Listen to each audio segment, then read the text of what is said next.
ان الحمد للہ نحمده ونستعینه ونستغفره ونعوذ باللہ من شرور انفسنا ومن سیئات اعمالنا من يهده اللہ فلا مضل له ومن يضلل فلا هادی له واشهد ان لا الہ الا اللہ وحدہ لا شریک له واشهد ان محمدا عبدہ ورسولہ اما بعد فإن خیر الحدیث کتاب اللہ وخیر الہدی ہدی محمد صلی اللہ علیہ وآلہ وسلم وشر الامور محدثاتها وکل محدثۃ بدعہ وکل بدعۃ ضلالہ وکل ضلالۃ فی النار۔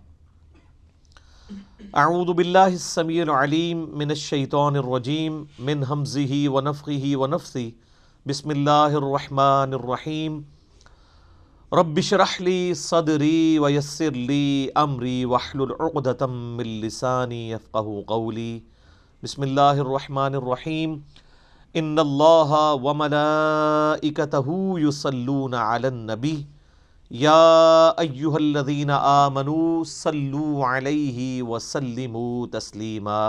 اللہم صل علی محمد وعلی آل محمد کما صلیت علی ابراہیم وعلی آل ابراہیم انک حمید مجید۔ اللہم بارک علی محمد وعلی آل محمد کما بارکت علی ابراہیم وعلی آل ابراہیم انک حمید مجید۔ اللہم ربنا آتنا فی الدنیا حسنۃ وفی الآخرۃ حسنۃ وقنا عذاب النار۔ لا الہ الا انت سبحانک انی کنت من الظالمین۔ حسبنا اللہ ونعم الوکیل۔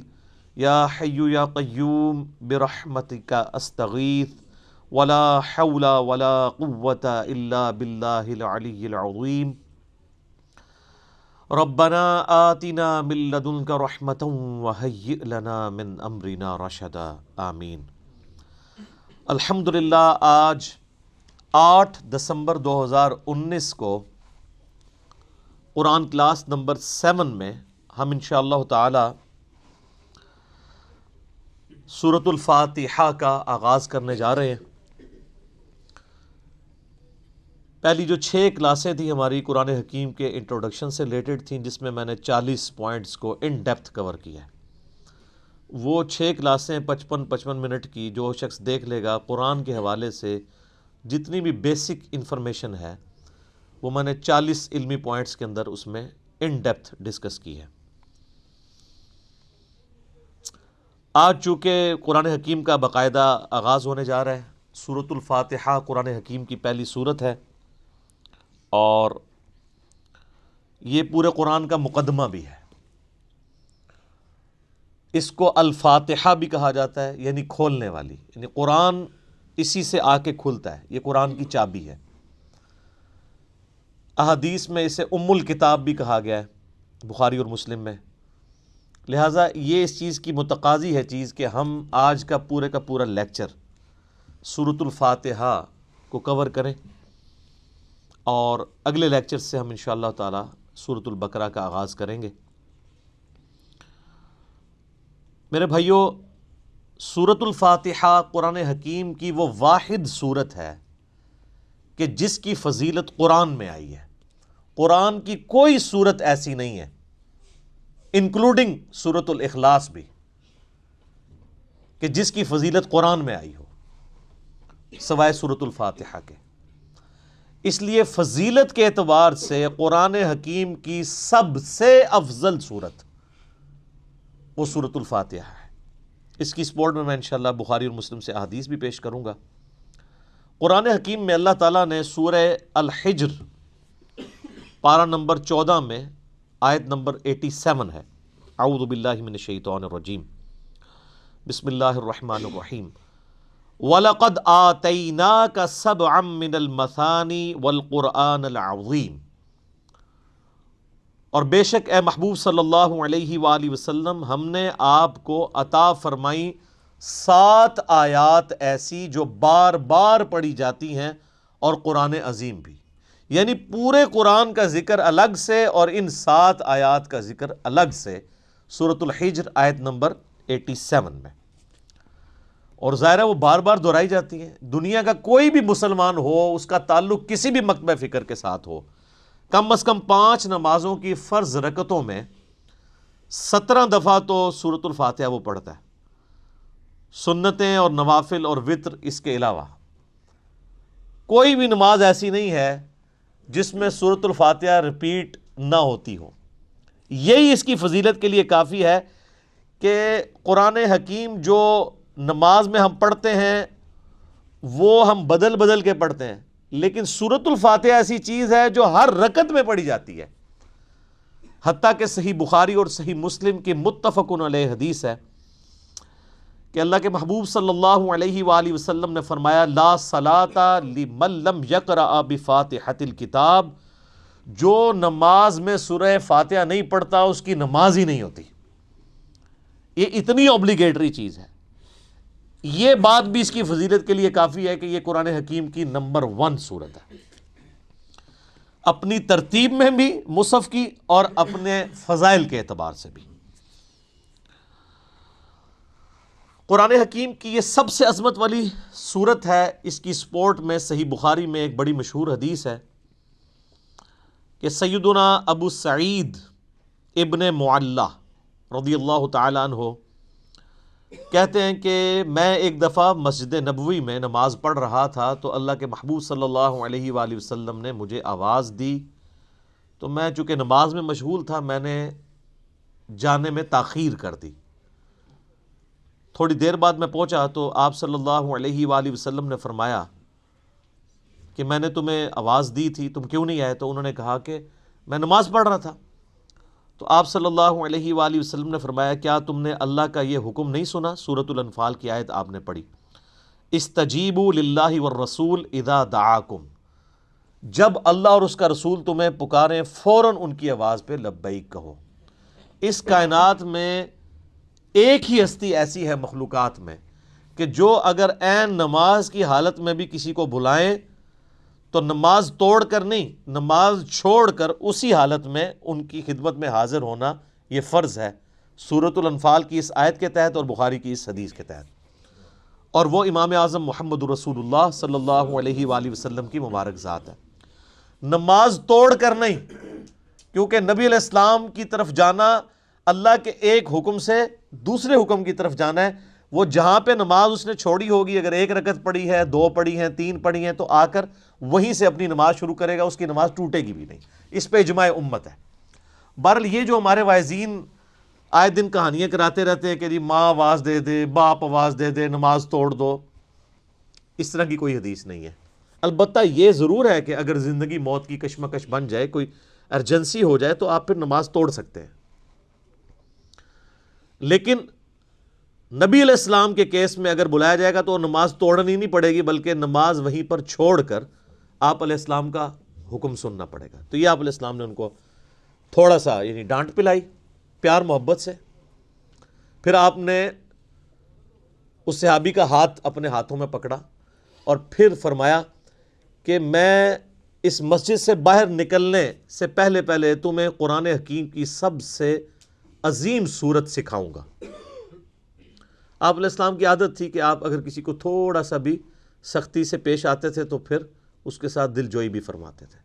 آپ ہاتھ پکڑے اور فرمایا کہ میں تمہیں ایک تحفہ دوں گا۔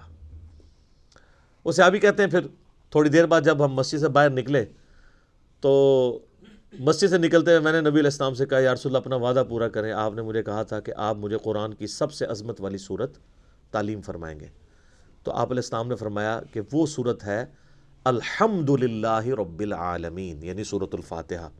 اور پھر آپ علیہ السلام نے ساتھ ہی یہ سورہ حجر کی آیت نمبر 87 بھی پڑھی کہ یہ وہ جو قرآن حکیم میں آیا ہے وَلَقَدْ آتَيْنَاكَ سَبْعًا مِّنَ الْمَثَانِي وَالْقُرْآنَ الْعَظِيمِ، یہ ہے وہ صورت جو قرآن حکیم میں اللہ نے مجھے عطا کی، جو 7 آیات بار بار دہرائی جاتی ہیں۔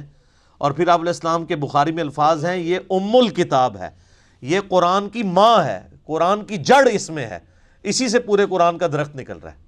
فاتحہ بھی ہے، ام الکتاب بھی ہے، اور یہ وہ 7 آیات ہیں جو سورہ ہجر میں آئی ہیں۔ تو سورہ ہجر کی اس آیت کے کانٹیکسٹ میں کتاب التفسیر چیپٹر میں امام بخاری اس حدیث کو لے کر آئے ہیں۔ یہ حدیث کافی ہے اس کی فضیلت کے لیے۔ اچھا، یہ تو سورہ اعظم تھی نا قرآن کی۔ قرآن کی ایک آیت بھی ہے جو اعظم ہے، وہ صحیح مسلم میں حدیث ہے۔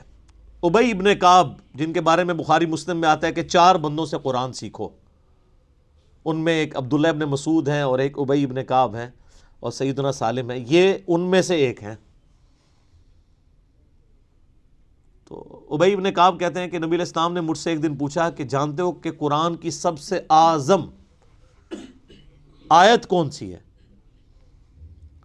تو انہوں نے کہا یا رسول اللہ صلی اللہ علیہ وآلہ وسلم، میرے اندازے کے مطابق قرآن حکیم کی سب سے عظیم آیت اللہ لا الہ الا هو الحی القیوم، آیت الکرسی، سورہ بقرہ کی آیت نمبر 255 ہے۔ تو آپ علیہ السلام نے اپنا ہاتھ ان کے سینے پہ مارا محبت کے ساتھ اور فرمایا ابو منذر، تمہیں یہ علم مبارک ہو۔ یعنی نبی علیہ السلام نے ان کے علم کے اوپر ان کی تحسین فرمائی کہ تمہیں میرے بتائے بغیر تم نے صحیح اندازہ لگایا کہ قرآن حکیم کی سب سے اعظم سورت جو آیت ہے وہ آیت الکرسی ہے۔ بخاری سے پتہ چلا کہ سب سے اعظم سورت سورۃ الفاتحہ ہے، مسلم شریف سے پتہ چلا سب سے اعظم آیت الکرسی ہے۔ تو اس سے یہ بات بھی کلیئر ہوگی کہ جو لوگ کہتے ہیں نا وہ احادیث میں ہے سواد اعظم، وہ سب سے بڑا گروہ جو ہے اس کو پکڑ لینا، اور وہ سب سے بڑا گروہ ہر ملک میں ڈیفرنٹ ہوتا ہے۔ یعنی آپ بنگلہ دیش میں جائیں گے تو وہاں سب سے بڑا گروہ دیوبندی ہے، پاکستان میں سب سے بڑا گروہ بریلوی ہے، سعودیہ میں چلے جائیں گے اہل حدیث بڑا گروہ ہے، ایران میں چلے جائیں گے شیعہ بڑا گروہ ہے۔ تو وہاں اعظم سے مراد تعداد میں بڑا نہیں ہے، عظمت میں بڑا۔ ورنہ سورۃ الفاتحہ کی تو 7 آیات ہیں اور سورہ بقرہ کی 286، تو وہ ہونی چاہیے تھی سورہ اعظم۔ اور آیت الکرسی سے بھی لمبی ایک آیت جو ہے وہ آیت دین جو ہے سورہ بقرہ کے اندر موجود ہے۔ تو یہ عظمت کا ذکر ہو رہا ہے۔ اچھا میرے بھائیو، صحیح مسلم میں ایک اور حدیث ہے، ابن عباس رضی اللہ تعالیٰ عنہما کہتے ہیں کہ نبی علیہ السلام کے پاس ایک دفعہ جبرائیل علیہ السلام بیٹھے ہوئے تھے۔ ظاہر صحابہ نے نہیں دیکھا، آپ علیہ السلام نے بتایا۔ تو اچانک ایک آواز ان کو زوردار سنائی دی، یہ صحیح مسلم کی حدیث ہے۔ تو حضرت جبرائیل علیہ السلام نے نگاہ اٹھا کے اوپر دیکھا اور کہا یا رسول اللہ، آج آسمان کا ایک ایسا دروازہ کھلا ہے جو آج سے پہلے کبھی نہیں کھلا تھا، اور اس دروازے سے ایک فرشتہ زمین پر اترا ہے۔ اتنے میں وہ فرشتہ حاضر ہوا نبی علیہ السلام کی خدمت میں۔ تو حضرت جبرائیل نے کہا کہ یا رسول اللہ، یہ وہ فرشتہ ہے، یہ آج سے پہلے دنیا میں کبھی نہیں آیا تھا، اور وہ دروازہ بھی آج سے پہلے کبھی نہیں کھلا تھا، اور یہ فرشتہ آپ کو سلام عرض کر رہا ہے، اور اللہ کا یہ پیغام لے کر آیا ہے کہ آپ کو بشارت ہو 2 ایسے نوروں کی جو آپ سے پہلے کسی پیغمبر کو نہیں دیے گئے۔ ان میں سے پہلی چیز سورۃ الفاتحہ ہے، اور دوسری چیز سورہ البقرہ کی آخری 2 آیات، آمن الرسول بما انزل الیہ من ربہ والمؤمنون۔ تو سورۃ الفاتحہ وہ نور ہے جو کسی پیغمبر کو نہیں دیا گیا سوائے ہمارے محبوب صلی اللہ علیہ وآلہ وسلم کے۔ اچھا، صحیح بخاری کی جو میں نے حدیث بیان کی کہ سورہ اعظم ہے قرآن کی، اس کے تحت یہ بات تو بالکل کلیئر ہو گئی کہ نبی علیہ السلام نے سورۃ الفاتحہ کو جو تعلیم فرمایا اس کا آغاز کیا الحمدللہ رب العالمین سے۔ تو اس میں واضح اشارہ موجود ہے کہ بسم اللہ الرحمن الرحیم سورہ فاتحہ کا حصہ نہیں ہے، قرآن کا حصہ ہے۔ وہ تو ہر سورت کے آغاز میں بسم اللہ ہے سوائے سورہ التوبہ کے، اور سورہ نمل کے اندر آیت بھی ہے انہ من سلیمان و انہ بسم اللہ الرحمن الرحیم۔ لیکن جو سورتوں کے آغاز میں بسم اللہ لکھی جاتی ہے یہ سورت کا حصہ نہیں، قرآن کا حصہ ضرور ہے۔ تو چونکہ نبی علیہ السلام نے اس میں فرمایا الحمدللہ رب العالمین، تو اگر آپ علیہ السلام نے اس سورت کو تعلیم فرمانا ہوتا اس اعتبار سے کہ بسم اللہ اس کا حصہ ہوتی، تو آپ فرماتے کہ وہ صورت ہے بسم اللہ الرحمن الرحیم الحمدللہ رب العالمین. تو یہ اس بات کو تقویت دیتی ہے کہ بسم اللہ سورہ فاتحہ کا حصہ نہیں. لیکن نماز میں ہم پڑھتے ہیں، اس کے ساتھ پڑھیں گے، لیکن حصہ نہیں ہے. البتہ مسلمانوں میں اہل حدیث مکتبہ فکر اور امام شافعی کے جو مقلدین ہیں ان کا موقف ہے کہ بسم اللہ سورہ فاتحہ کا حصہ ہے. اہل تشیع کا بھی یہی موقف ہے. اسی لیے آپ اگر شیعہ کے چھپے ہوئے قرآن دیکھیں گے اور اہل حدیثوں کے، اب یہ میرے ہاتھ میں جو قرآن ہے یہ سعودیہ سے چھپا ہوا ہے، یہ اہل حدیث کا ہے. اس میں بھی بسم اللہ الرحمن الرحیم کو پہلی آیت انہوں نے ڈکلیئر کیا ہوا ہے، اور الحمدللہ رب العالمین کو دوسری آیت. امام حنیفہ رحمہ اللہ تعالی اور کئی ایک ائمہ کا یہ موقف ہے کہ سورہ فاتحہ کا حصہ نہیں ہے بسم اللہ. میرے نزدیک امام ابو حنیفہ رحمہ اللہ کا موقف احادیث کی روشنی میں مضبوط ہے، کیونکہ نبی علیہ السلام سورہ فاتحہ کا اعلان کرتے ہوئے اس کو الحمدللہ رب العالمین سے بتا رہے ہیں. اس سے بھی بڑھ کر دلیل ایک صحیح مسلم کی حدیث ہے، بڑی رکت انگیز حدیث ہے، اور وہ حدیث قدسی آپ نے اکثر سنی ہوگی. سیدنا ابو ہریرہ رضی اللہ تعالیٰ عنہ کہتے ہیں کہ اللہ کے محبوب صلی اللہ علیہ وآلہ وسلم نے فرمایا اس شخص کی نماز ناقص ہے، ناقص ہے، ناقص ہے جو سورہ فاتحہ نہیں پڑھتا نماز میں. تو کچھ تابعین نے عرض کیا کہ ابو ہریرہ جب ہم امام کے پیچھے ہوتے ہیں پھر ہم کیا کریں؟ تو انہوں نے کہا اقرأ بہا فی نفسک، تم پھر اپنے جی میں آہستہ آہستہ پڑھ لیا کرو. وہ جز القراء امام بخاری کی کتاب میں آتا ہے کہ وہ آپ نے جب امام سکتے کرتا ہے ان سختوں کے دوران پڑھنی ہے، امام کے ساتھ نہیں پڑھنی. اب یہ الگ سے ایک ٹاپک ہے، میں آج اس کو ڈسکس نہیں کروں گا. میرا یوٹیوب پہ کلپ ہے امام کے پیچھے فاتحہ، اور اس کے ساتھ نیو لکھا ہوا ہے، اس میں نے موقف بیان کیا ہے.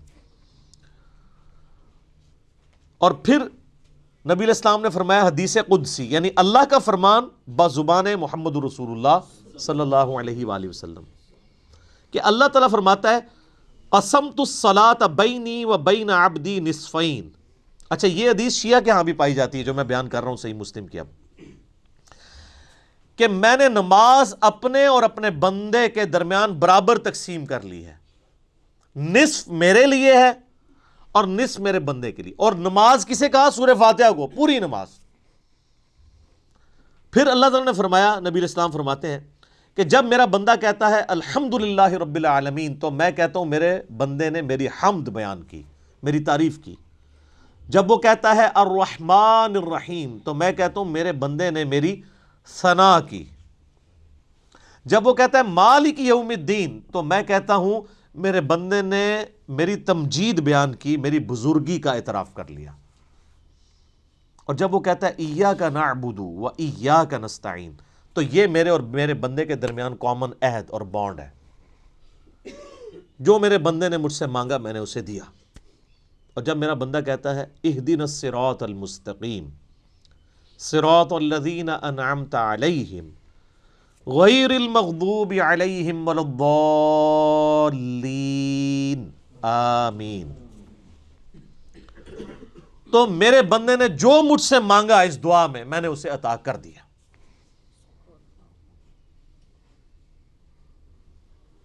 یہ حدیث بھی اس بات کا ثبوت ہے کہ سورہ فاتحہ کا حصہ بسم اللہ نہیں ہے، ورنہ تو یہ سٹارٹ یہاں سے ہوتی کہ جب میرا بندہ کہتا ہے بسم اللہ الرحمن الرحیم تو میں کہتا ہوں میرے بندے نے میرے نام سے آغاز کیا. جب وہ کہتا ہے الحمدللہ رب العالمین تو میں کہتا ہوں میرے بندے نے میری حمد کی. تو اس حدیث میں بھی، حدیث قدسی میں بھی سورہ فاتحہ کا آغاز الحمدللہ رب العالمین سے ہوا. لہذا اہل تشیع اور اہل سنت میں اہل حدیث اور شافعی ہیں جو شوافع، ان کا موقف مضبوط نہیں ہے اس مسئلے میں. امام حنیفہ رحمہ اللہ کا موقف اس مسئلے میں، جہاں کئی مسئلوں میں ان کے موقف غلط ہے، اس مسئلے میں ان کا موقف ٹھیک ہے کہ سورہ فاتحہ کا حصہ نہیں ہے بسم اللہ. اس سے بھی بڑھ کر بخاری و مسلم میں حدیث ہے، انس ابن مالک کہتے ہیں میں نے پوری زندگی نبی علیہ السلام کے پیچھے نماز پڑھی، اس کے بعد حضرت ابو بکر کے پیچھے، پھر حضرت عمر کے پیچھے، پھر حضرت عثمان کے پیچھے. میں نے ان چاروں میں کسی کو بھی قرات کا آغاز نماز میں بسم اللہ سے کرتے ہوئے نہیں سنا، ہمیشہ الحمدللہ رب العالمین سے سنا۔ وہ ثنا تو خاموشی سے پڑھی جاتی ہے نا، اور بسم اللہ بھی۔ قرات کا آغاز وہ کرتے تھے الحمد سے، اس کا مطلب ہے کہ وہ سورہ فاتحہ سے اسے الگ سمجھتے تھے۔ اور مسلم میں تو یہاں تک الفاظ ہیں، بلکہ وہ حضرت انس بن مالک تو انکار ہی کر رہے ہیں، وہ کہتے ہیں کہ نبی علیہ السلام اور حضرت ابوبکر و عمر سورہ فاتحہ سے نہ پہلے بسم اللہ پڑھتے تھے نہ بعد میں، یعنی اگلی سورہ سٹارٹ کرنے سے پہلے بھی بسم اللہ نہیں پڑھتے تھے، کنٹینیوشن کے ساتھ پڑھتے تھے۔ بعض محدثین نے اس کی توجیہ بیان کی کہ اس سے مراد ہے کہ بلند آواز سے نہیں پڑھتے تھے، کیونکہ ثنا اور بسم اللہ آہستہ آواز سے پڑھنا تو ثابت ہے، تو آہستہ آواز سے پڑھنا ہی اس بات کی دلیل ہے کہ اس کو فاتحہ سے الگ کر کے پڑھتے تھے، لہٰذا وہ فاتحہ کا حصہ نہ ہوا۔ اچھا، اب ٹیکنیکلی اس کو آپ سمجھیں کہ سورہ فاتحہ کی یہ 7 آیات کیسے پوری ہوتی ہیں۔ مسلم میں جو یہ ہے نا الفاظ کے آدھی میرے لیے آدھی میرے بندے کے لیے، تو پھر سورہ فاتحہ آدھی ہوتی ہوگی نا کہیں پہ، کیونکہ آدھی میرے لیے اور آدھی میرے بندے کے لیے، تو آئیں پھر آدھی کر کے دیکھ لیتے ہیں۔ وہ سٹارٹ ہو رہا ہے اس حدیث میں، جب میرا بندہ کہتا ہے الحمدللہ رب العالمین، تو میں کہتا ہوں میرے بندے نے میری حمد کی، الرحمن الرحیم میرے بندے نے میری ثنا کی، مالک یوم الدین میرے بندے نے میری بزرگی کا اعتراف کیا۔ 3 آیتیں ہوگی۔ اس کے بعد آتا ہے ایاک نعبد و ایاک نستعین، یہ میرے اور میرے بندے میں کامن ہے، لہٰذا یہ آیت پھر سینٹر میں ہو گئی، کیونکہ تینوں پہلی آیات جو ہیں وہ اللہ کی تعریف ہے، الحمدللہ رب العالمین، الرحمن الرحیم، مالک یوم الدین۔ ایاک نعبد و ایاک نستعین عہد ہے، اور کہا یہ کامن ہے، مراد یہ سینٹر میں ہے۔ اور اس کے بعد جتنی چیزیں وہ دعائیں ہیں، اہدنا الصراط المستقیم، یہ بندے کی ہو گئی، صراط الذین انعمت علیہم غیر المغضوب علیہم ولا الضالین آمین۔ یہ 3 آیات اللہ سے دعا ہوئی، یہ بندے کے لیے، اور اس میں الفاظ ہیں جو میرے بندے نے مانگا میں نے دے دیا۔ پہلی 3 اللہ کی ثنا، اور سینٹر والی ایاک نعبد و ایاک نستعین کامن بانڈ۔ ٹھیک ہو گیا؟ اس سے بھی مزے کی بات، ایاک نعبد و ایاک نستعین بھی سینٹر ہو جاتی ہے۔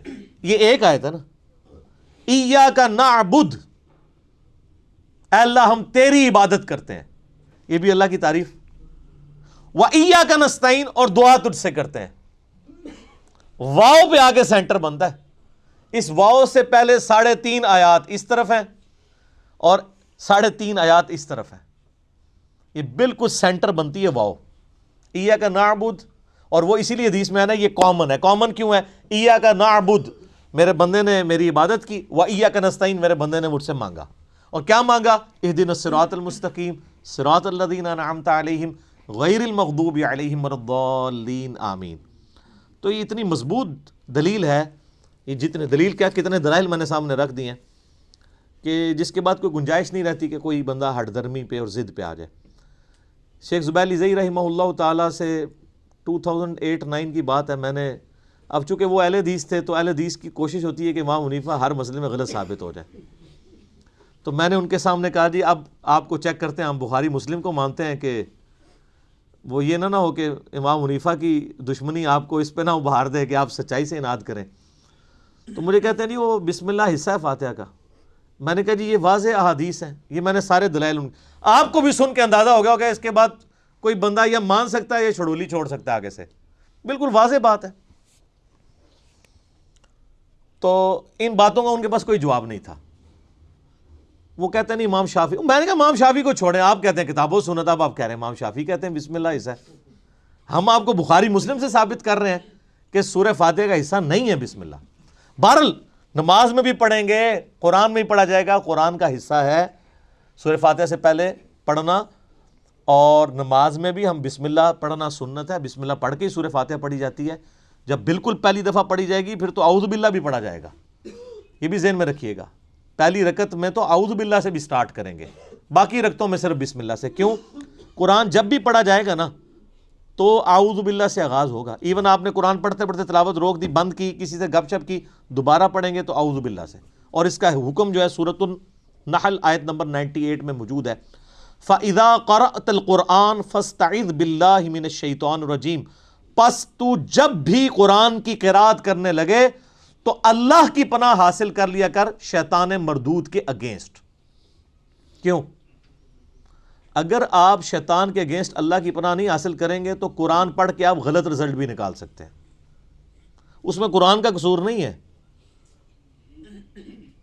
اگر ایک اچھی گاڑی ہے اس پہ ڈرائیور غلط بیٹھ گیا جا کے ٹھوک دیتا ہے تو گاڑی کا تو قصور نہیں ہے۔ تو قرآن حکیم سے غلط رزلٹ جان بوجھ کے لوگ نکال سکتے ہیں، جب تک کہ اپنے آپ کو قرآن کے سامنے سرنڈر نہ کریں اور اللہ تعالیٰ کے سامنے اپنے آپ کو پیش نہ کریں شیطان کے اگینسٹ کہ یا اللہ تو ہی پناہ دے ہمیں اس کے اگینسٹ، ورنہ قرآن حکیم وہ پڑھیں گے تو اس سے غلط رزلٹ بھی نکال سکتے ہیں، وَلِعَوْذُ بِاللَّهِ تعالیٰ، اس لیے حکم دیا گیا۔ اچھا، بخاری مسلم کی ایک حدیث بڑی مزے کی ہے۔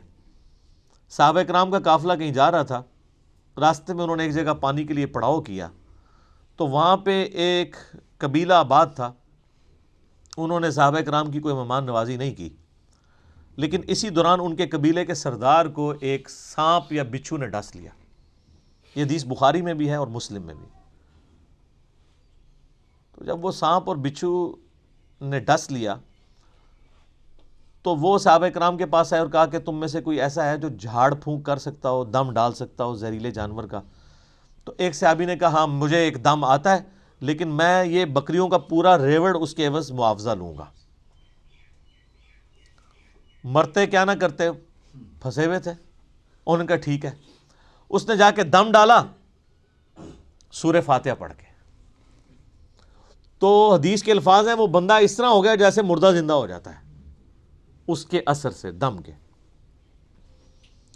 بکریوں کا ریوڑ والے کیا۔ اب صحابہ کرام میں اختلاف ہو گیا، ایک گروہ نے کہا کہ یہ تو آپ نے قرآن پڑھنے کی اجرت لے لی ہے، یہ تو حرام ہے، زیادہ پرہیزگار لوگ بھی ہوتے ہیں نا۔ دوسروں نے کہا نہیں ہم نے معاوضہ لیا، بالکل ٹھیک ہے۔ بہرحال یہ طے پایا کہ نبی علیہ السلام سے جا کے فیصلہ کروائیں گے۔ آپ علیہ السلام کے پاس آئے تو آپ صلی اللہ علیہ وآلہ وسلم نے پہلے تو اس کی تحسین کی کہ تو نے یہ بہت بڑی انوینشن کی ہے، تجھے کس نے بتا دیا کہ سورہ فاتحہ میں اتنی شفا ہے؟ سورہ فاتحہ شفا بھی دیتی ہے۔ اور پھر آپ علیہ السلام نے فرمایا ان احق ما اخذتم علیہ اجرا کتاب اللہ، سب سے بہترین چیز جس کے اگینسٹ تم معاوضہ طلب کر سکتے ہو وہ اللہ کی کتاب ہے۔ اور پھر آپ علیہ السلام نے فرمایا کہ وہ جو بکریاں لی ہیں نا اس میں سے کچھ حصہ مجھے بھی دو تاکہ امت کے لیے کنفرم ہو جائے کہ یہ مال حلال ہے۔ انہی حدیث کے تحت قرآن حکیم کی جو تعلیم کی اجرت ہے نا، نمازیں پڑھانے کی اجرت نہیں میں بات کر رہا، قرآن کی تعلیم کی اجرت لینا وہ جائز ہے ایز اے ٹیچر۔ جیسے آپ باقی علوم حاصل کرتے ہیں تو پیمنٹ کرتے ہیں نا، چاہے ٹیوشن کے لیے جائیں یا اسکول کے لیے، ویسے ہماری طرح بغیر پیسے لیے پڑھائیں وہ تو بہت اعلیٰ درجے کی چیز ہے۔ تو اسی کے تحت جو ہے نا وہ آپ علماء سے پوچھیں نا نمازیں پڑھانے کی تنخواہ لے رہے ہیں، وہ کہتے ہیں نہیں نہیں نہیں ہم تو تعلیم کی لیتے ہیں، اور تعلیم دیتے بھی کوئی نہیں۔ اب تو بچوں کو لوگوں نے بھیجنا ہی چھوڑ دیا مسجد کے اندر۔ تو بل ایسی مساجد جہاں پر ٹیچرز جو ہیں وہ قرآن حفظ کر رہے ہیں، قرآن کی تعلیم دے رہے ہیں، اور پیرلل میں وہی ٹیچرز باری باری نماز پڑھاتے ہیں، تو وہ تو بغیر تنخواہ کے ہی پڑھا رہے ہیں، وہ تنخواہ تو تعلیم کی لے رہے ہیں۔ امام حنیفہ رحمہ اللہ تعالیٰ تو مطلقاً امام مسیح کی تنخواہ کو حرام سمجھتے ہیں، لیکن بعد میں فقہ حنفی والوں نے متاخرین کے فتوے کے تحت اسے جائز سمجھا ہے۔ تو بل قرآن کی تعلیم والا معاملہ بالکل ٹھیک ہے۔ اب رہی وہ حدیث بخاری و مسلم کی کہ لا صلاۃ لمن لم یقرأ بفاتحۃ الکتاب، جو فاتحہ نہیں پڑھتا اس کی نماز نہیں ہوتی۔ اس پہ میرا آپ کلپ نیو امام کے پیچھے فاتحہ والا دیکھ لیں، میں نے یہ ثابت کیا ہے دلائل کی روشنی میں، پھر 20-25 منٹ اور لگ جائیں گے، کہ اگر تو جہری نمازیں ہیں تو آپ امام کی قرات غور سے سنیں گے، وہ قرآن کا حکم ہے واضح سورۃ الاعراف میں، وَإِذَا قُرِئَ الْقُرْآنُ فَاسْتَمِعُوا لَهُ وَأَنصِتُوا لَعَلَّكُمْ تُرْحَمُونَ، جب قرآن کی تلاوت ہو رہی ہو تو تم خاموشی اختیار کرو اور بڑے غور کے ساتھ سنا کرو تاکہ تم پر رحم کیا جائے۔ البتہ جو سری نمازیں ہیں جیسے عصر کی نماز ہے اور ظہر کی نماز ہے، اور جو جہری نمازیں ہیں ان کی بھی جو آخر والی رکعتیں ہیں وہ بھی سرن ہی ہوتی ہیں نا۔ اگر آپ دیکھیں گے نا تو صرف 6 رکعتیں ہیں جن میں اونچا قرآن پڑھا جاتا ہے، باقی 11 رکعتیں 17 میں سے ان میں سرن پڑھا جاتا ہے، اور نوافل تو سارے سرن پڑھے جا رہے ہوتے ہیں۔ تو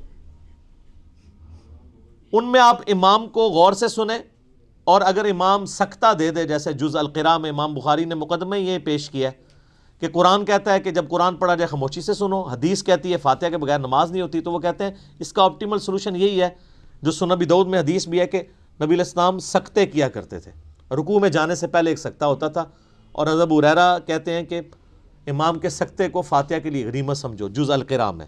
لہٰذا مسلم کی جو حدیث ہے نا اقرا بہا فی نفسک، اس میں حضرت ابو ہریرہ یہ نہیں کہہ رہے کہ امام کے ساتھ ساتھ جی میں پڑھو، وہ سکتے کا ہی ذکر کر رہے ہیں کیونکہ دوسری جگہ اس کی تفسیر موجود ہے۔ تو یہی موقف امام ابن تیمیہ کا بھی ہے، حالانکہ اہل حدیث امام ابن تیمیہ کو بڑا مانتے ہیں، لیکن امام ابن تیمیہ جو ہے وہ جہری نمازوں میں سننے کے اور سرن میں پڑھنے کے قائل ہیں۔ شیخ البانی بھی یہی موقف رکھتے ہیں، مولانا مودودی رحمہ اللہ کا بھی یہ موقف ہے، ڈاکٹر اسرار صاحب کا بھی یہ موقف ہے، اور ایون جو سعودیہ سے قرآن چھپتا ہے احسن البیان، اس میں بھی لکھا ہوا ہے کہ قرآن اور حدیث دونوں پہ عمل کرنا چاہیے، جب امام قرات کر رہا ہو تو خاموشی سے سننی چاہیے، اور سکتے میں پڑھنا چاہیے اگر سکتے میں آپ کو موقع ملے۔ ایون حافظ ابن کثیر نے بھی تفسیر ابن کثیر میں آ کے اینڈ پہ اسی موقف کو ہی ترجیح دی ہے، اور یہی موقف امام مالک رحمہ اللہ تعالیٰ کا ہے جو سب سے مضبوط موقف ہے۔ میں نے اس کے دلائل بھی اور پورے ان کا جو کاؤنٹر نیریٹو ہے، اب ظاہر ہے کہ یہ موقف اڈاپٹ کریں گے تو آپ کو حنفیوں کے ساتھ بھی منہ ماری کرنی پڑے گی اور اہل حدیث کے ساتھ بھی، تو اس کے لیے آپ میرا وہ کلپ دیکھ لیں تو آپ کو انشاءاللہ کلیئر ہو جائے گا۔ لاکھوں لوگوں نے وہ کلپ دیکھا ہے، آپ لکھیں امام کے پیچھے فاتحہ نیو، ایک طرف ایک اہل حدیث مولوی کی تصویر لگی ہوئی ہے، ایک طرف ایک دیوبندی مولوی کی، سینٹر میں ایک عام مسلمان کی۔ تو وہ اس کلپ میں نے یہ ساری باتیں کھول کے بیان کی ہیں، آج میں اس چیز کو سکپ کر رہا ہوں تاکہ گفتگو لمبی نہ ہو جائے۔ اب آلموسٹ 25 منٹ رہ گئے پیچھے، تو ہم اللہ کا نام لے کے سورہ الفاتحہ کا آغاز کرتے ہیں۔ اعوذ باللہ من الشیطان الرجیم، بسم اللہ الرحمن الرحیم، الحمد للہ رب العالمین۔ تمام تعریفیں اس اللہ کے لیے ہیں جو تمام جہانوں کا پالنے والا ہے، یہ بھی ترجمہ درست ہے، اور تمام جہان والوں کا پالنے والا ہے، یہ ترجمہ بھی عربی لنگوسٹک کے اعتبار سے درست ہے۔ تمام جہان سے مراد جیسے اب جتنی سپیشیز دنیا میں آباد ہیں وہ ہر ایک کا ایک اپنا جہان ہے، پرندے ہیں، پرندوں کا ایک اپنا جہان ہے، حیوانات ہیں، ان کا اپنا ایک جہان ہے، ایک نباتات کی سپیشیز ہیں۔ اس وقت روئے ارض پہ آلموسٹ 2 ملین سپیشیز دریافت ہو چکی ہیں، نباتات حیوانات کی ملا کر، اور ایک ایک سپیشیز آگے بلینز میں۔ انسان ہی دیکھ لیں 7.5-8 ارب کے قریب ہیں، اور باقی حشرات الارض اگر آپ گننا شروع کریں نہ ختم ہونے والے۔ تو یہ تمام کا پالنے والا کون ہے؟ اللہ۔ الرحمن الرحیم، وہ انتہائی رحم فرمانے والا ہے۔ الرحمن کہتے ہیں جیسے اسی سے لفظ یہ اسی یعنی آپ سمجھ لیں عربی لنگوسٹک کے اعتبار سے طوفان بھی عربی کا لفظ ہے نا، یعنی ٹھاٹھے مارتا ہوا سمندر ہے اس کی رحمت کا، اور سمندر تو کبھی کبھی جوش میں آتا ہے نا، اللہ کی رحمت وہ ہے کہ الرحیم مستقل رہتی ہی ٹھاٹھے مارتے ہوئے سمندر کی طرح ہے، الرحمن الرحیم۔ حتیٰ کہ بخاری و مسلم میں حدیث ہے، نبی علیہ السلام نے فرمایا اللہ تعالیٰ نے مخلوقات کی پیدائش سے پہلے اپنے پاس اپنے عرش پہ یہ عبارت لکھ لی تھی کہ میری رحمت میرے غضب پہ بھاری رہے گی۔ قرآن میں بھی ہے وَكَتَبَ عَلَى نَفْسِهِ الرَّحْمَةِ، کہ یہ اللہ نے اپنے اوپر خود لازم کر لیا کہ میں ہر حال میں رحم ہی کروں گا۔ رحم والا جو اللہ تعالیٰ کا پہلو ہے یہ ڈومیننٹ ہے۔ سورہ فاتحہ جو ہے وہ ذہن میں رکھیے گا قرآن کی ماں ہے، ام الکتاب ہے، فاتحہ ہے، قرآن کھولنے والی چیز ہے۔ تو اس میں جو جو چیز آ رہی ہے نا اس کی جڑ پڑ رہی ہے نا، وہ پورا قرآن اسی جڑ سے پھر اگنے والا وہ بڑا تناور درخت ہے۔ ہر چیز کی جڑ سورہ فاتحہ میں۔ مالک یوم الدین، وہ مالک ہے قیامت کے دن کا۔ دنیا میں تو کئی بادشاہ ہیں، اس کی اجازت سے، اس کی مرضی سے نہیں، اجازت سے۔ اجازت یہ ہے کہ کھلی چھٹی ہے، مرضی نہیں ہے کہ وہ غلط کام کریں، وہ بس اللہ نے 2 راہیں دکھا دی ہیں، انا ہدیناہ السبیل اما شاکرا و اما کفورا۔ ہدایت کا راستہ واضح کر دیے، چاہے تو شکر گزاری کی روش اختیار کرو، خواہ ناشکری کی۔ لیکن قیامت کے دن صرف اللہ ہی کا حکم چلے گا. دنیا والے جتنے احکامات ہیں یہ سب کی سب پاورز لوگوں کی طرف سے جو اللہ تعالیٰ نے دی ہیں وہ سلب کر لی جائیں گی. لمن الملک اليوم للہ الواحد القہار. آج کس کی بادشاہت ہے؟ اس قہار کی جو سب پہ چھایا ہوا ہے. قہار کہتے ہیں سب پہ چھانے والا. تو قیامت کے دن کا مالک ہے. یہ ایک ایک آیت کے اوپر ایک ایک گھنٹہ بولا جا سکتا ہے، لیکن چونکہ ہم نے پورا قرآن کور کرنا ہے تو وہ اس میں ساتھ ساتھ آیات آئیں گی کراس ریفرنس کے طور پہ. ایاک نعبد و ایاک نستعین. تعریف کرنے کے بعد اے اللہ ان ساری چیزوں کے ہوتے ہوئے حق تو یہ ہے کہ عبادت بھی تیری ہوگی، دعا بھی تجھی سے کی جائے گی. اے اللہ ہم صرف تیری ہی عبادت کرتے ہیں اور کرتے رہیں گے، تجھی سے مدد مانگتے ہیں اور تجھی سے مانگتے رہیں گے. کیونکہ یہ مضارع کا صیغہ ہے جو کنٹینیوشن ہے. پریزنٹ ٹینس اور فیوچر ٹینس عربی میں ایک ہی ہوتا ہے. ہمارے تو تین ہوتے ہیں نا اردو میں اور انگلش میں، پاسٹ، پریزنٹ اور فیوچر. عربی میں فیوچر اور پریزنٹ کے لیے ایک ہی صیغہ استعمال ہوتا ہے، وہ یہاں پہ استعمال ہوا ہے. ایاک نعبد و ایاک نستعین. اور اگر اس کو دعائیہ بنائیں گے جس طرح کہ اعلیٰ حضرت نے ترجمہ کیا ہے، احمد صاحب بریلوی صاحب نے، انہوں نے بہت زبردست ترجمہ کیا. انہوں نے کہا اے اللہ ہم صرف تیری ہی عبادت کریں اور صرف تجھی سے مدد چاہیں. یہ علیحدہ بات ہے کہ وہ خود اور ان کے ماننے والے غیر اللہ سے بھی مانگتے رہے ہیں. ترجمہ ٹھیک کیا ہے. اسی لیے میں کہتا ہوں قرآن میں کوئی چیز نہیں داخل ہو سکتی. قرآن کا ترجمہ فٹ ہے، آپ کسی کا اٹھا کے دیکھ لیں، ترجمہ سب نے ٹھیک کیا ہوا ہے. اچھا عبادت میں تو دعا بھی شامل ہے. جامعہ ترمذی میں حدیث ہے، سنن نسائی میں حدیث ہے، ابن ماجہ میں الدعاء هو العبادہ، دعا عبادت ہے.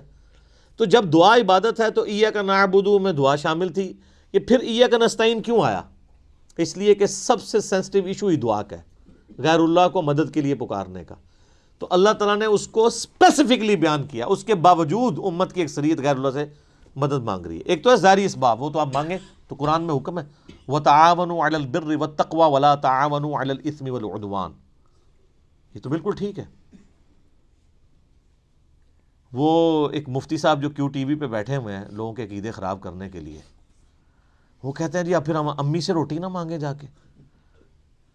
بھائی امی سے روٹی وہ مانگتا ہے جس کی امی گھر موجود ہوتی ہے، جس کی امی قبرستان میں آرام فرما ہوتی ہے. اگر وہ امی سے روٹی مانگ رہا ہو تو اسے کیا کہا جاتا ہے؟ پاگل یا مجذوب. تھوڑے سوفسٹیکیٹڈ ورڈ، مجذوب یا پاگل. تو یہ پاگلوں سے آپ گفتگو کر رہے ہیں، یہ دھوکہ دے رہے ہیں.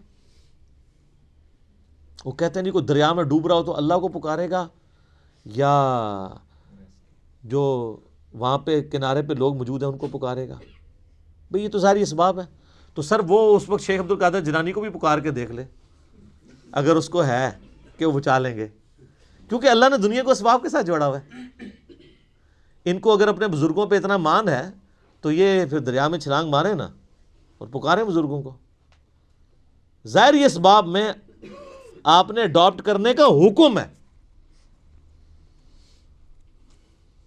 ہاں جو دعا مانگی جائے گی بغیر اسباب کے، آپ جو غائب میں مدد کے لیے پکار رہے ہوتے ہیں، مثلا یہاں بیٹھے میں ان کو کہتا ہوں مجھے پانی پلا دیں، بالکل ٹھیک ہے. لیکن یہ بغداد میں قبر کے اندر ہے، میں کہتا ہوں مجھے پانی پلا دیں، وہی جملہ شرک میں لے جائے گا. یہ ہے اصل مسئلہ. یہ جھگڑتے رہتے ہیں جی وہ جی بزرگوں کو اختیار نہیں. میں کہتا ہوں جی بزرگوں کو اختیار ہو بھی، کوئی بزرگ ماشاءاللہ اتنا پہنچا ہے کہ اسے اللہ نے اختیار ہی دے دیا فرشتوں کی طرح، پھر بھی بزرگوں کو پکارنا شرک ہوگا مدد کے لیے. ویسے آپ نے محبت میں پکارنا ہے، آپ ضرور پکاریں، مدد کے لیے نہیں، ویسے اپنی محبت کا اظہار کریں. لبیک یا رسول اللہ کہیں، لبیک یا حسین کہیں، بالکل ٹھیک ہے، آپ محبت کا اظہار کریں. المدد نہیں. بارش کون برساتا ہے؟ اللہ. ڈیوٹی کس کی ہے؟ تو بارش فرشتوں سے مانگی جائے گی یا اللہ سے؟ اللہ سے. اچھا اگر کوئی فرشتوں سے مانگ لے کہ یار خیر اللہ نے ڈیوٹی لگائی ہے، سر وہ مشرک ہو جائے گا. اور یہ قرآن میں لکھا ہوا ہے. آپ پارہ نمبر 20 کھول لیں اگر کسی کو توفیق ہو. میں نے کئی بار سنا ہے، میں ایک جگہ بیٹھا ہوا تھا، وہاں پہ ایک شیعہ ذاکر بھی تھے. اب مجھے 2-3 دن پہلے، شیعہ عالم تھے بلکہ ذاکر نہیں تھے، 2-3 دن پہلے پتہ چلا ہے وہ فوت بھی ہو گئے. بہت علمی آدمی تھے، اللہ تعالیٰ ان کی مغفرت کرے. تو وہ ان کے ساتھی بیٹھے تھے، وہ کہتے ہیں جی ٹھیک ہے ہم یا علی مدد نہیں کہنا چاہیے. لیکن جو یالی مدد کہتا ہے آپ اسے کیوں کہتے ہیں وہ شرک کر رہا ہے؟ میں نے کہا اس لیے قرآن میں لکھا ہے. تو میں نے یہ آیت سورہ النمل کی آیت نمبر 62 پارہ نمبر 20 کے آغاز میں امن یجیب المضطر اذا دعا ویکشف السوء ویجعلکم خلفاء الارض االہ مع اللہ، بھلا بتاؤ تو کون ہے جو مصیبت میں گھرے ہوئے شخص کی فریاد کو سنتا ہے اور اس کی تکلیف اس سے دور کرتا ہے اور تمہیں اپنے ماں باپ کے مرنے کے بعد خلیفہ کرتا ہے اس زمین پر. االہ مع اللہ، کیا اللہ کے ساتھ کوئی اور الہ بھی ہے جس کی یہ کوالٹی ہو؟ قلیلا ما تذکرون، بڑے کم لوگ ہی نصیحت پکڑتے ہیں. تو میں نے کہا اللہ تعالیٰ کہہ رہا ہے کہ جس کے بارے میں تمہارا یہ عقیدہ ہے نا کہ وہ مصیبت اور پریشانی میں تمہارا مشکل کشا ہے، تو گویا الہ ہے وہ. اور سب سے پہلے تو مولا علی ان کے گریبان پکڑیں گے جنہوں نے مولا علی کے بارے میں عقیدہ گھڑ لیا. مولا علی بھی اپنی نمازوں میں اللہ کو پکارتے تھے. مولا علی کا ماننے والا بھی وہ ہوگا جو اللہ کو پکارے گا. پھر بڑے بڑے دھوکے ہیں جی ان کے. وہ کہتے ہیں جی وہ جی غیر اللہ سے مدد کہتے ہیں حرام ہے. اور کون کہتا ہے غیر اللہ سے مدد حرام ہے؟ آپ یہودی سے بھی مدد لیں. بخاری مسلم میں حدیث ہے نبی علیہ السلام جب فوت ہوئے ہیں آپ کی زرہ ایک یہودی کے پاس گروی رکھی ہوئی تھی، لیکن جو سامنے موجود نہیں اس سے تو نہیں آپ اسباب کے طور پہ مدد لے سکتے. وہ جی قرآن میں غیر اللہ سے مدد کا ہے، کدھر ہے جی؟ وہ کہتے ہیں وَاسْتَعِینُوا بِالصَّبْرِ وَالصَّلَاةِ، نماز اور صبر سے اللہ کی مدد چاہو. تو وہ مدد تو اللہ کی چاہ رہے ہیں، یا یہ کہہ رہے ہیں کہ المدد یا نماز میری مشکل کشا، المدد یا صبر مشکل کشا. آگے نہیں پڑھتے ان اللہ مع الصابرین، صبر کرنے والوں کے ساتھ اللہ ہوگا. وہ کہتے ہیں جی حضرت عیسیٰ علیہ السلام نے کہا تھا من انصاری اللہ، کون ہے جو اللہ کے لیے میرا مشکل کشا بنے؟ وہ تو ظاہری اسباب میں. ہمارے نبی علیہ السلام کے بھی صحابہ آپ کے جو ساتھی تھے وہ آپ کے اسباب میں آپ کے مشکل کشا تھے، لیکن وہ والا مشکل کشا نہیں کہ جو آپ وہ سمجھ رہے ہیں. ورنہ اگر نبی کا مشکل کشا صحابہ اکرام تھے تو پھر تو ان کا مرتبہ اوپر ہو گیا. تو وہ صرف صحابہ مشکل کشا نہیں تھے، وہ یہودی جس نے نبی علیہ السلام کی زرہ گروی رکھ کے آپ کو کچھ دیا تھا وہ بھی مشکل کشا ہے. اور سب سے بڑا مشکل کشا سورج ہے. سورج اگر ختم ہو جائے تو زمین پہ نہ نباتات اپنا اگ سکتی ہیں، نہ حیوانات ان نباتات کو کھائیں گے. سب کچھ ختم ہو جائے گا. دنیا میں ہواؤں کا چلنا، موسموں کا بدلنا، یہ سب کچھ سورج کی وجہ سے ہے. تو کوئی کہتا ہے المدد یا سورج، کسی کے ذہن میں یہ وہم بھی آتا ہے کہ سورج مشکل کشا ہے، حالانکہ آپ کے بزرگ تو کچھ بھی نہیں کر سکتے جو کچھ سورج کر رہا ہے، اور سورج کو موت بھی نہیں ہے، یہ آپ کے بابے مر چکے ہیں. تو کہیں نا المدد یا سورج، کہیں گے نہیں جی سورج کا کیا کمال ہے، وہ تو اللہ نے اس کی ڈیوٹی لگائی ہوئی ہے، تو ہم اس کو کیوں پکارے، ہم اللہ کو کیوں نہ پکارے؟ تو بابوں کی بھی اگر ڈیوٹی لگی ہوئی ہے تو بابوں کو نہ پکارو. ویسے ڈیوٹی کو نہیں لگی ہوئی، اگر لگی بھی ہو for the sake of argument, تمہاری جعلی جو دلائل ہیں اس پہ ایگری کرتے ہوئے، پھر بھی ان کو نہیں آپ پکارو گے. شرک ہو جائے گا اور ناقابل معافی جرم ہو جائے گا.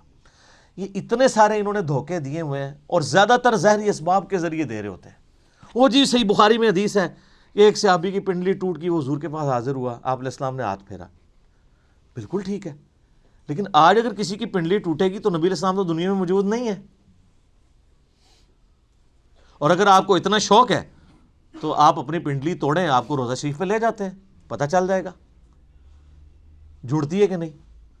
نبی علیہ السلام دنیا میں موجود ہوں، ہم دعا کروانے کے لیے اپنے مسائل ان کے سامنے لے کے جائیں گے. تو اس میں کافی سارے دھوکے ہیں. میں نے 2.25 گھنٹے کا لیکچر دیا ہے دعا صرف اللہ ہی سے. مسئلہ نمبر 3 میرا ریسرچ پیپر نمبر 3 بھی ہے، دعا صرف اللہ ہی سے، جو ہزاروں لوگوں کے عقیدہ توحید کی اصلاح کا سبب بنا ہے. اسی کی ایکسٹینشن ہے مسئلہ نمبر 43 وسیلہ اور توسل کے صحیح احکام و مسائل. اس پہ گھنٹوں بولا جا سکتا ہے، جتنے انہوں نے لیم ایکسکیوزز ڈیوائز کیے ہوئے ہیں، جتنے دھوکے دیے ہوئے ہیں. اور پھر وہ کہتے ہیں دیکھیں جی وہ اگر وہ جو آپ پتہ ہے پچھلے کچھ کئی سال پہلے خانہ کعبہ شریف میں کرین گری تو کہتے ہیں وہ بزرگوں کے ماننے والوں کو موقع مل گیا ان کا. یہ کہتے تھے خود کچھ حملے ہوتے ہیں مزاروں پہ نہیں روکتے، تو اللہ نے کون سی کرین روک لی؟ اور اللہ کا تو دعویٰ ہی کہیں نہیں ہے کہ میں روکوں گا. وہ ابرا کے لشکر کو ایک دفعہ ہی تباہ کیا ہے. یزید نے جب کعبے پہ چڑھائی کی ہے تو اللہ نے برباد نہیں کیا اس لشکر کو. دنیا بقدر ایفرٹ ہے. صحیح بخاری میں حدیث ہے قرب قیامت میں ایک پتلی ٹانگوں والا حبشی کعبے کی اینٹ سے اینٹ بجا دے گا.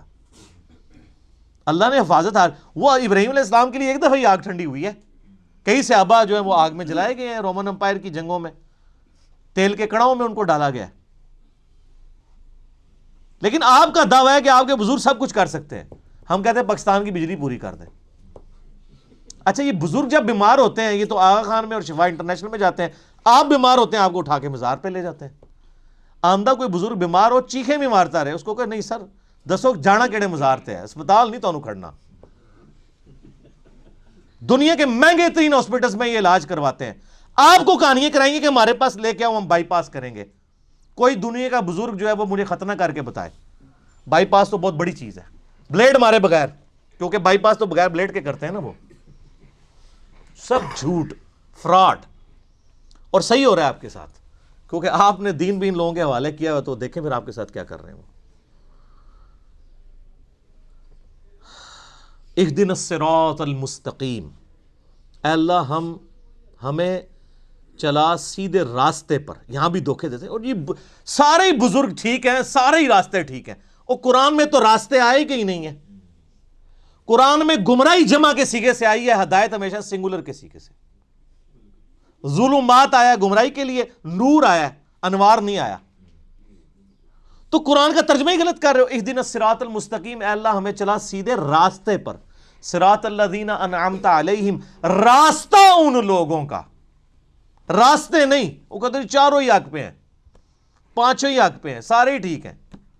راستہ ان لوگوں کا انعمت علیہم، جن پر تیرا انعام ہوا. اور یہ آیت پڑھ کے اپنے بابوں کے نام لینے شروع کر دیتے ہیں. یہ بابے تو جمے بھی نہیں سن اس ٹائم جدو آیت نازل ہوئی ہے. اور پھر یہ بابے بھی مختلف ہیں. بریلویوں کے انعمت علیہم جو ہیں وہ مغضوبی علیہم ہیں دیوبندیوں کے، اور دیوبندیوں کے انعمت علیہم جو ہیں بریلویوں کے مغضوبی علیہم ہیں، اور وہ ضالین بھی ہیں. تو بابوں کی کون سی آپ ہمیں ڈوز لگا رہے ہیں؟ کوئی بابے کا امن نہیں ہے. انعمت علیہم کون ہے؟ وہ سر سورہ النساء کی آیت نمبر 69 میں ہے، من النبیین والصدیقین والشہداء والصالحین. نبی ہیں، صدیقین ہیں، شہداء ہیں، صالحین ہیں. لیکن صالحین کون؟ ڈیفینیٹ تو صرف صحابہ اور اہل بیت ہے. اس کے بعد صرف ہماری اسیسمنٹس ہیں. اللہ کو پتہ ہے کیونکہ یہ وہی کا معاملہ ہے. تو راستہ، اور وہ راستہ کس کا ہے؟ اچھا راستہ اللہ کی طرف سے کسے عطا ہوتا ہے؟ بابے کو یا پیغمبر کو؟ اللہ کے کھاتے میں تو بابا کوئی ہوتا ہی نہیں ہے، پیغمبر ہی ہوتے ہیں، باقی سب فالوور ہوتے ہیں. لیڈر ایک، یہاں تو ان کو انہوں نے لیڈر بنا دیا ہوا نا، یہ فالوور تھے. اور وہ سر مسند احمد میں صحیح سند سے حدیث ہے، مشکات کی آپ کو پہلی جلد میں ملے گی. نبی علیہ السلام نے زمین پہ ایک لکیر کھینچی، ارد گرد ٹیڑھی لکیریں کھینچی، اور آپ نے وہ سیدھی لکیر پر انگلی رکھ کے سورہ الانعام کی آیت پڑھی، وَأَنَّ هَذَا صِرَاطِي مُسْتَقِيمًا، اور یہ کہ یہ ہے سیدھا راستہ جو میرا ہے، جو بالکل سیدھا ہے، مستقیم ہے. اسی کی پیروی کرو، ادھر ادھر کے راستوں کی پیروی مت کرنا، وہ تمہیں بہکا دیں گے. یہ ہے وہ چیز جس کی اللہ تمہیں وصیت کرتا ہے. یہ آیت آپ علیہ السلام نے پڑھی اور اپنے راستے کو کہا یہ سیدھا راستہ ہے. تو سیدھا راستہ نبی علیہ السلام کا ہے. ان نام یافتہ لوگوں کا راستہ نہیں ہے سیدھا. وہ تو بیچارے خود راستے پہ چل رہے ہیں. یہ کہتے ہیں ان کے پیچھے چلے. نہیں نہیں نہیں نہیں، ان کے پیچھے نہیں، اس راستے پہ چلنا ہے جس راستے پہ وہ چل رہے ہیں. ان کے پیچھے نہیں چلنا، نبی علیہ السلام کے پیچھے چلنا ہے. کیونکہ وہ تو پھر آپ خود ہی میں سناتے ہیں، شیخ عبد القادر جیلانی کے پاس شیطان آیا، اس نے کہا عبد القادر تیری ساری نمازیں معاف ہیں جی. تو کہنا جی عبد القادر جیلانی نے لا حول ولا قوت الا باللہ پڑھا اور کہا تو شیطان ہے. تو اس نے جاتے جاتے پھر وار کیا. اس نے کہا تجھے تیرے علم نے بچا لیا. تو ان کا نہیں، مجھے اللہ کے فضل نے بچایا. تو کہتے ہیں وہ ایک نورانی شکل میں آیا تھا، تو وہ کہنے لگا میں تیرا رب ہوں. اور پھر اس نے کہا کہ تیرے اس مقام پہ پہنچے ہوئے 70 غوث میں نے ورگلا دیے. تو ہم کہتے ہیں غوث تو آپ کہتے ہیں سب سے بڑا اونچا مرتبہ ہوتا ہے. وہ 70 غوث جس شیطان نے ورگلا دیے اس کو کیوں نہیں پیر مانتے؟ اور وہ جو 70 غوثوں کے ماننے والے لاکھوں مرید تھے، وہ تو کہہ رہے تھے ہمارے بزرگ ہمیں بخشوائیں گے. وہ بزرگ تو خود اللہ کے فضل سے دوزخ پہنچے ہوئے ہیں. وہ شیطان نے ورگلا دیا. تو تسی کتنے جاؤ گے؟ تو سر پیر انہوں پڑھو جنہوں اللہ نے تھوڑا پیر بنایا. ما ضل صاحبکم وما غوا، تمہارے نبی نہ کبھی بہک کے ہیں نہ کبھی بیرا چلے ہیں. اس کو پیر مانو.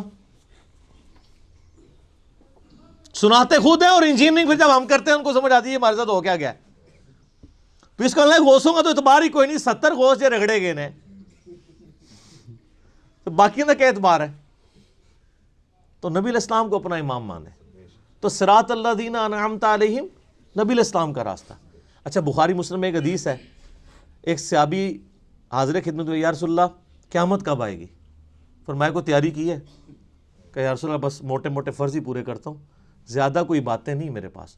یعنی باتوں سے مراد یہ نہیں ہے کہ نماز ہی نہیں پڑھتا ہوں، یعنی نفلی باتیں نہیں ہیں، کوئی نفلی روزے نہیں رکھتا، بہت تہجدیں اشراقیں نہیں پڑھتا، موٹا موٹا جو فرض دین ہے اس پہ چلتا ہوں. البتہ میں اللہ اور اس کے رسول سے محبت کرتا ہوں. تو نبی علیہ السلام نے فرمایا پھر اللہ اور اس کے رسول تیرے ساتھ ہوں گے. انس بن مالک کے بخاری مسلم میں الفاظ ہیں کہ ہمیں اسلام لانے کے بعد پوری زندگی حضور کے کسی فرمان سے اتنی خوشی نہیں ہوئی جتنے اس فرمان سے ہوئی کہ جو اللہ اور اس کے محبوب سے محبت کرتا ہے اللہ اس کا محبوب اس کے ساتھ ہوں گے. اور پھر انس بن مالک کے الفاظ ہیں بخاری کے اندر، اے اللہ میں رسول اللہ سے، ابو بکر سے، عمر سے محبت کرتا ہوں، گو میرے اعمال ان کے والے نہیں ہیں، لیکن پھر بھی تو قیامت والے دن مجھے ان کا ساتھ نصیب فرمانا. ہم بھی اللہ سے دعا کرتے ہیں کہ اللہ تعالیٰ قیامت الدن ہمیں نبی علیہ السلام، صحابہ کرام اور اہل بیت کا ساتھ نصیب فرمائے، آمین. تو یہ وہ لوگ ہیں انعمت علیہم، یہ انعمت علیہم پڑھ کے باپوں کے نام لینے شروع کر دیتے ہیں، فلانے علی سرکار، کاں علی سرکار، کتیاں علی سرکار، کوڑے علی سرکار، پتہ نہیں کیا کیا. یار میں کہتا ہوں ان جن کو بزرگ کلیم کر رہے ہیں ان سے نماز سنے نا، یہ تجوید کے ساتھ نماز، ترجمہ تو آتا ہی نہیں ہے، تجوید کے ساتھ نماز بھی نہیں آپ کو سنا سکتے، جس میں عین، حا، غین، قوف، ثا، سین، صاد، ذال اس کا فرق کر سکے. یہ آپ شروع ہی کریں گے کہ نہیں یہ تو انہوں نہیں یاد آئے گا، اور پھر کلیم کر رہے ہیں کہ آپ کو رسول اللہ تک پہنچائیں گے جو خود نبی علیہ السلام سے کوسوں دور ہیں. انعمت علیہم پھر کون ہوئے؟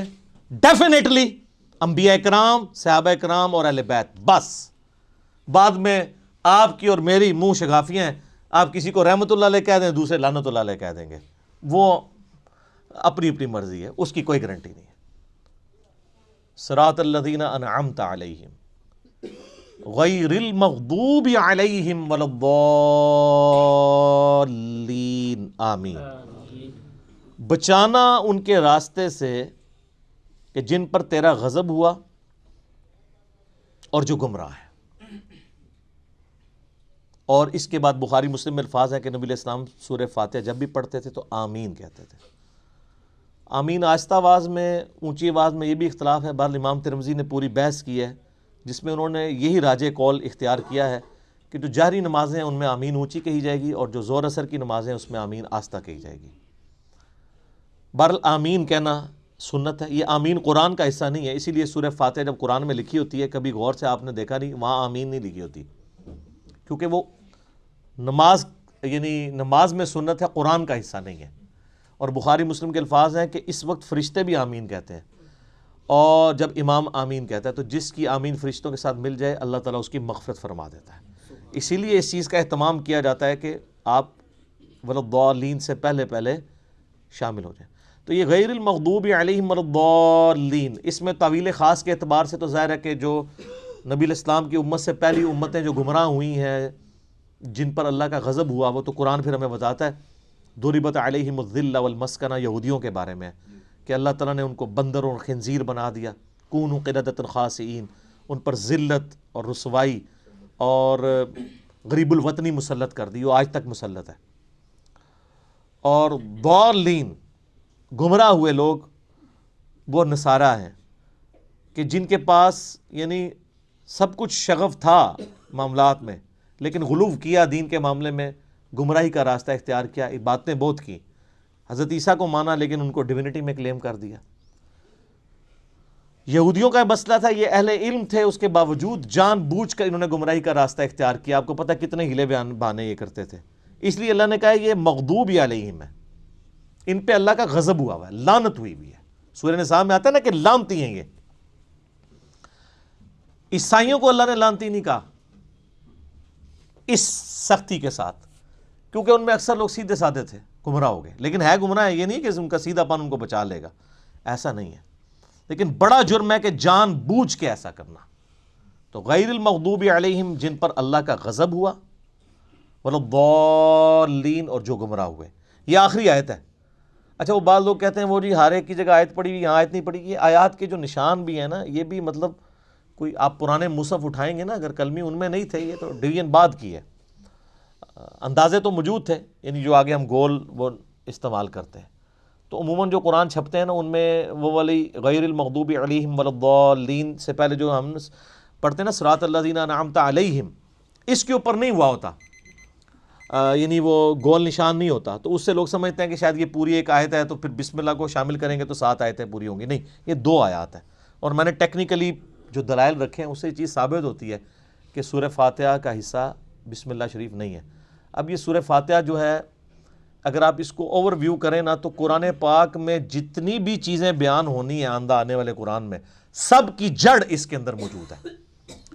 اسلام کے بنیادی 3 عقائد کون سے ہیں؟ عقیدہ توحید، عقیدہ رسالت اور عقیدہ آخرت. یہی ہے نا، یہ 3 عقیدے سورہ فاتحہ میں موجود ہیں. عقیدہ توحید الحمدللہ رب العالمین الرحمن الرحیم مالک یوم الدین ایاک نعبد و ایاک نستعین. عقیدہ آخرت مالک یوم الدین، بدلے کے دن کا مالک. اور اہدنا الصراط المستقیم صراط الذین انعمت علیہم عقیدہ رسالت، کیونکہ رسولوں کو اللہ تعالی راستہ اختیار کرتا ہے نا، وہی دیتا ہے نا آگے، امتوں کو رسولوں کے ذریعے دیا جاتا ہے. تو پورے قرآن کا جو یعنی آپ سمجھیں عقائد کی بنیاد اس صورت میں ہے کہ تمہیں مرنے کے بعد اپنے رب کے حضور پیش ہونا ہے، وہ قیامت کے دن کا مالک ہے.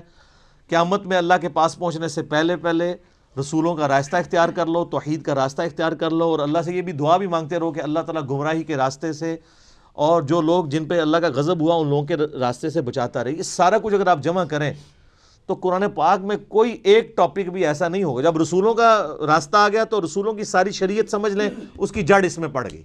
نکاح طلاق کے مسائل بھی اس میں کور، حج کا طریقہ بھی کور، کیونکہ صراط الذین انعمت علیہم ہے اور اہدنا الصراط المستقیم ہے. تو اس لیے اسے ام الکتاب الفاتحہ، قرآن کھولنے والی، قرآن کی ماں کہا جاتا ہے کہ سارے عقائد و نظریات کی جڑ اس صورت کے اندر موجود ہے. انشاءاللہ تعالیٰ اگلی دفعہ ہم سورۃ البقرہ کا آغاز کریں گے.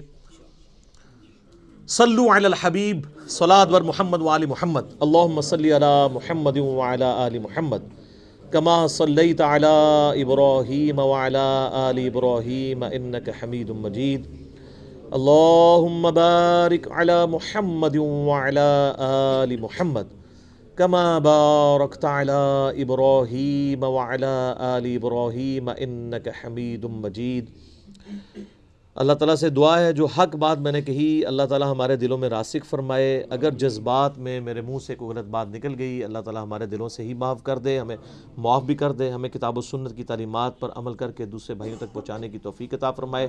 سبحانک اللہم و بحمدک اشہد ان لا الہ الا انت استغفرک و اتوب الیک وما علینا الا البلاغ المبین. جزاکم اللہ خیرا.